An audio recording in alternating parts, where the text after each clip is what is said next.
आज हम पढ़ेंगे हमारी हिंदी पाठमाला का पाठ 4 तीन शर्तें।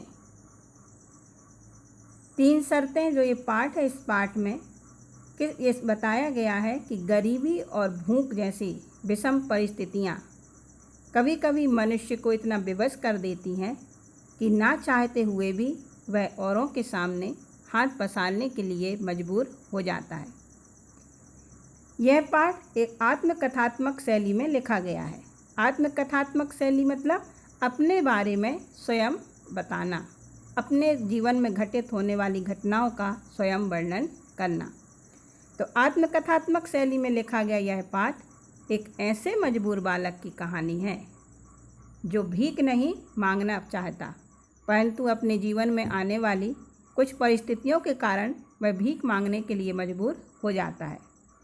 तो एक दिन जब उसका लेखक से सामना होता है तो लेखक उस समस्या का हल अपने विचारधारा से, अपने कुछ सोचनीय शर्तों के माध्यम से उसे भीख मांगने के रास्ते से हटाकर जीवन में आगे बढ़ने के लिए प्रेरित करता है।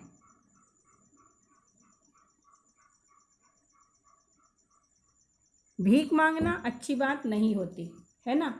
हम नहीं चाहेंगे कि हम कभी भीख मांगने जैसा कार्य करें, परंतु कभी कभी ना चाहते हुए भी भीख मांगने के लिए मजबूर होना पड़ता है। तो जो बालक, एक छोटा सा इस बालक की यहाँ जो कहानी है, वह बालक भीख मांगना, वह जानता था कि भीख मांगना अच्छी बात नहीं है, परंतु पेट भरने के लिए मजबूरी बस उसे भीख मांगना पड़ता था। अब भीख क्यों मांगना पड़ता था? क्योंकि वह जब 8 बरस का था तभी उसके पिताजी एक बीमारी के चलते, बीमारी की वजह से मृत्यु को प्राप्त हो गए थे। उनकी जो माँ थी, मेहनत मजदूरी कर कर उसका पेट पालती थी और उसे स्कूल भी भिजाती थी। परंतु एक दिन जब उसकी अम्मा काम से लौट रही थी, एक कार से उनकी टक्कर हो गई। कार वाला तो भाग गया, परंतु जो उसकी माँ थी वह कार की टक्कर के द्वारा हादसे का शिकार होकर अपनी दोनों टांगों को खो चुकी थी। अब घर में माँ और उसके बालक के अलावा दूसरा कोई नहीं था, तो मजबूरी बस बालक को घर चलाने के लिए भीख मांगना पड़ता था। भीख मांगना उस बालक को बिल्कुल भी अच्छा नहीं लगता था, परंतु शर्म भी महसूस होती थी, परंतु क्या करता, मजबूरी थी। वह इस कार्य करते हुए लोगों को, बच्चों को, दूसरे बच्चों को स्कूल जाता हुआ देखता तो उसे अपनी मजबूरी पर रोना आता और वह दुखी होता कि मैं स्कूल नहीं जा पा रहा हूँ। अब बारिश का मौसम था, एक दिन बहुत तेज़ बारिश हो रही थी। सुबह से दोपहर हो गई। बारिश के कारण लोग अपने घरों से बाहर नहीं निकलते, तो उसी प्रकार बारिश होने के कारण जो रास्ता था पूरा सुनसान पड़ा हुआ था। सड़कें पूरी खाली पड़ी हुई थीं। दूर दूर तक उसे कोई भी राहगीर मतलब राह पर चलने वाला कोई भी उसे वहाँ दिखाई नहीं दे रहा था। बारिश से बचने के लिए सब लोग एक भागते हुए नजर आते, कोई भी रास्ते में दिखाई नहीं दे रहा था। उस बालक का, नन्हे बालक का भूख से बुरा हाल हो रहा था। घर में एक भी दाना नहीं था, उसकी जेब भी खाली थी। बेचारा क्या करूं क्या ना करूं के असमंजस में फंसा हुआ था। भूख से उसका पेट बिल्कुल पिचका जा रहा था। उसने सोचा, सामने उसे नल लगा हुआ देखा, चलो पानी पीकर ही भूख मिटाता हूँ। जैसे ही वह पानी पीने के लिए नल के पास गया, उसने देखा कि एक सज्जन रास्ते पर उसे चलते हुए दिखाई दिए। वह एक उम्मीद से, एक आस से उनके पास दौड़ता हुआ, पानी पीना छोड़कर दौड़ता हुआ गया। वह उन सज्जन के पास जाकर बोला, बाबू, मैं सुबह से भूखा हूँ, मैंने एक भी दाना मेरे पेट में नहीं गया, 1-2 रुपये दे दो। आपने देखा होगा जो भीख मांगने वाले जो रहते हैं वो इसी तरह की याचना करते हुए भीख मांगते हैं। तो वह बालक भी इसी तरह की उन सज्जन से याचना करते हुए बोलने लगा कि मुझे 1-2 रुपये दे दो, ईश्वर तुम्हें लाख रुपये देगा। इस प्रकार की वह याचना करते हुए उनके सामने हाथ फैलाकर खड़ा हो गया। जो सज्जन थे, बाबू थे, वह बारिश में भीगते हुए रुके। उन्होंने उस छोटे से बालक को ऊपर से नीचे तक देखा और फिर बोले कि 1-2 रुपये में तुम्हारा पेट भर जाएगा। वह जो बालक है पेट पर हाथ फेरते हुए बोला, हाँ बाबू, चने इतने तो मिल ही जाएंगे कि पेट भर जाएगा। फिर वह याचना करने लगा, कुछ दे दो बाबू। और वह बालक इस आशा में कि कहीं यह सज्जन जो है वह मुझे टरका कर मतलब यदि हम किसी काम से किसी को हमें उस वह कार्य नहीं करना है, उससे बचकर जाना है, तो हम निकल जाते हैं बगल से। उसी प्रकार उसने बच्चे ने सोचा कि कहीं यह बाबू मुझे टरका कर आगे ना बढ़ जाए, इसलिए वह बीच रास्ते में उनका रास्ता रोककर खड़ा हो गया। बाबू ने कुछ देर सोचने लगे, बोले कि मैंने फिर उन्हें दुआएं देना शुरू कर दी। फिर वह याचना करने लगा, बाबू मुझे पैसे दे दो, आपका भंडार बढ़ा रहेगा, आपको खूब तरक्की मिलेगी, सोचो मत। इस तरह की वह बार बार गिड़गिड़ाते हुए याचना करने लगा।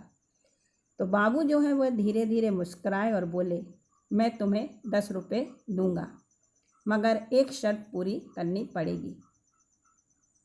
10 रुपये और शर्त।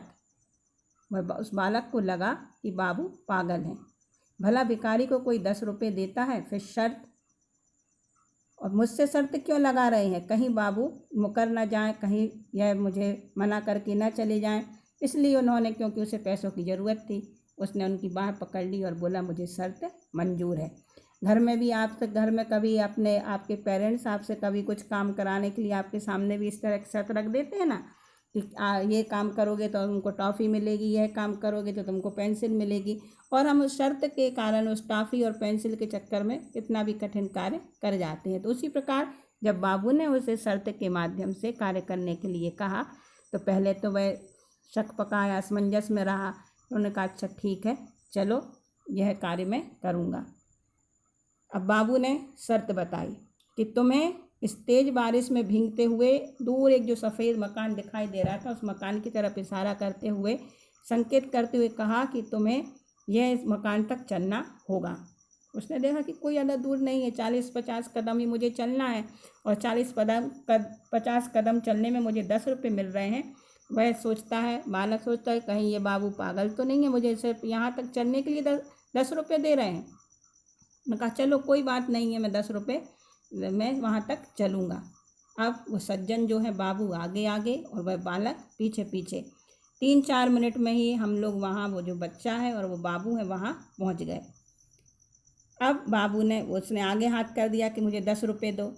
बाबू ने उसे थोड़ी देर देखा, बोला, अच्छा मैं तुम्हें 10 रुपये नहीं 20 रुपये दूँगा, अगर तुम मेरी एक शर्त और मान जाओ। अब बालक थोड़ा खींचा और गुस्सा भी आया कि लो फिर शर्त, पर 20 रुपये मिलने की इच्छा, 20 रुपये मिलने का लालच, और उसने फिर से शर्त जानने की इच्छा जाहिर की। जाहिर करना मतलब जानना कि हाँ कौन सी शर्त है। अब बाबू ने बताया कि तुम्हें मेरे साथ कमरे के अंदर चलना पड़ेगा। अब जो बालक है वो तो अब मन ही मन ज़्यादा घबरा गया कि भाई पहले तो ये 40-50 कदम चलने के 10 रुपये दे रहे थे, अब कमरे के अंदर जाने के 10 रुपये दे रहे हैं, कहीं ये सच में पागल तो नहीं है, कहीं मुझे घर के अंदर, तो बहुत से प्रकार के सवाल उस बालक के मन में चलने लगे कि कहीं मुझे घर के अंदर ले जाकर कुछ करे ना, कहीं मुझे मार ना दें। इस तरह के विचार उसके मन में आने लगे और वह थर थर काँपने लगा। बाबू ने उसे चुप देखा और बोले, क्यों, क्या सोच रहे हो, अंदर चलोगे, 20 रुपये पाओगे? तो बालक ने फिर कहा, अच्छा चलो। पेट की खातिर पेट पर हाथ फेरते हुए उसने अंदर चलने के लिए भी हामी भर दी।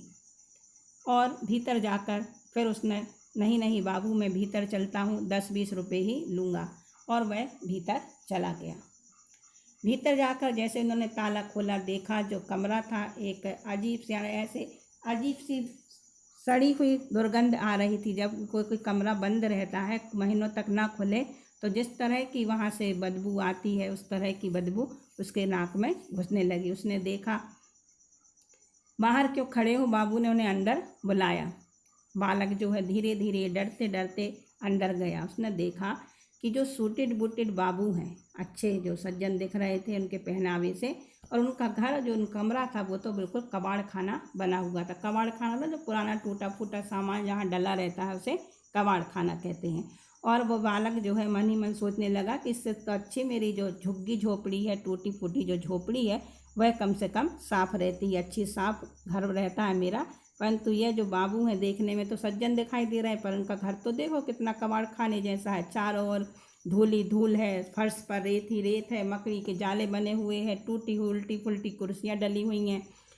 कमरे के बीचों बीच एक छोटी सी खाली पड़ी अलमारी भी। इस तरह जो कमरा था पूरी तरह से खराब था, टूटा फूटा वहाँ सामान डला हुआ था। तो बाबू ने कहा कि अच्छा कि 20 रुपये ही बिना लिए ही जा रहे हो। 20 रुपये की बात सुनकर वह रुक गया। उसने कहा चलो अच्छा, सोच लेता हूँ एक बार और फिर से विचार करता हूँ और वह 20 रुपये जीत कर ही जाऊँगा। उसने 20 रुपये के लिए जैसे ही हाथ बढ़ाया, अब बाबू ने 20 रुपये का एक नोट और 100 रुपये का एक नोट और 2 नोट अपने हाथ में रखे। एक हाथ में 20 का नोट और एक हाथ में 100 का नोट।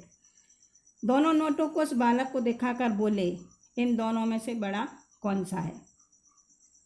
अब बालक ने कभी अपने जीवन में 100 रुपये का नोट तो देखा ही नहीं था।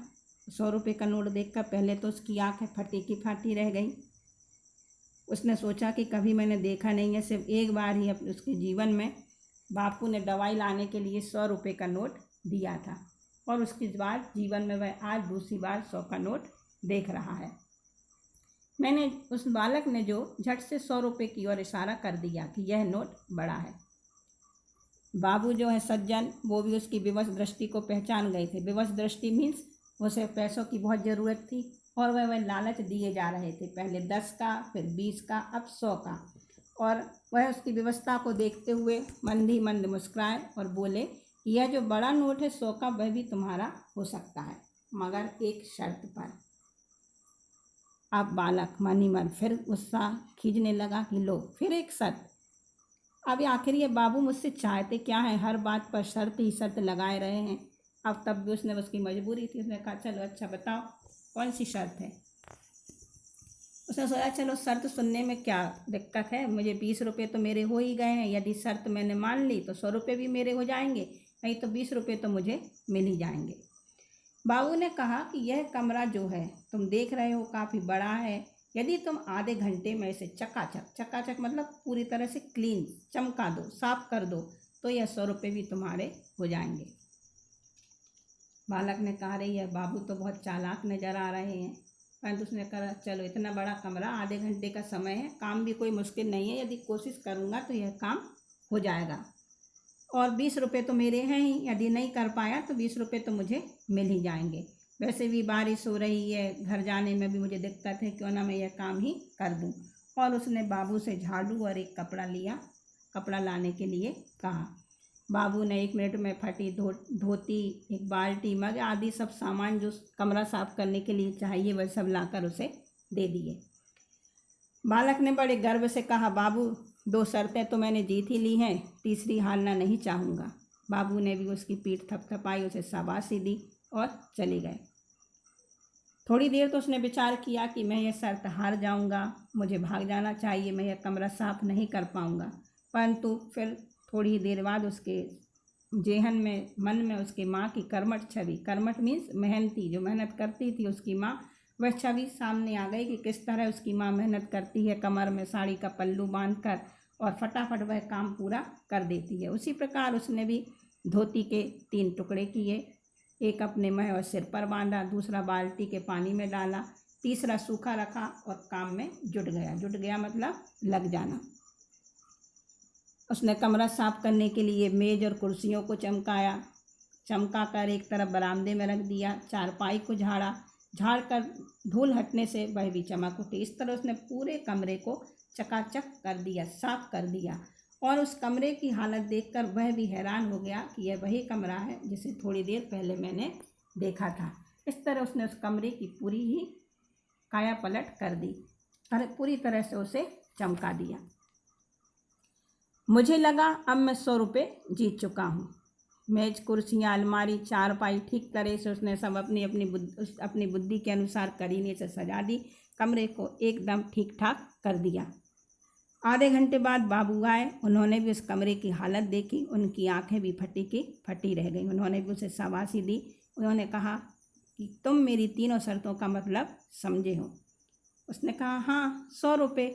बोले नहीं, पैसा ही नहीं है, सिर्फ शर्तें का जो मतलब था, पहली शर्त का मतलब था कि जीवन में आगे बढ़ते जाओ, मंजिल तक जरूर पहुंचोगे। जो उन्होंने उसे घर बताते हुए, सफ़ेद घर बताते हुए बताया था कि तुम्हें वहां तक चलना है। तो जीवन में हमें आगे बढ़ते जाना है, कितनी भी परेशानियाँ आए, कितनी भी मुश्किलें आए, हमें अपनी मंजिल तक जरूर पहुंचना है। दूसरी शर्त का मतलब था मंजिल पर रुको मत, कुछ और करने की कोशिश करो।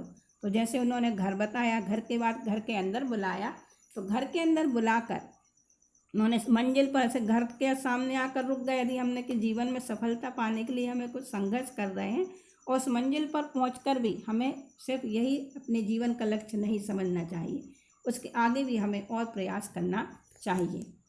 जिससे डर लगे उसे जरूर करो, नया अनुभव मिलेगा। और तीसरी शर्त का मतलब था मेहनत रंग लाती है।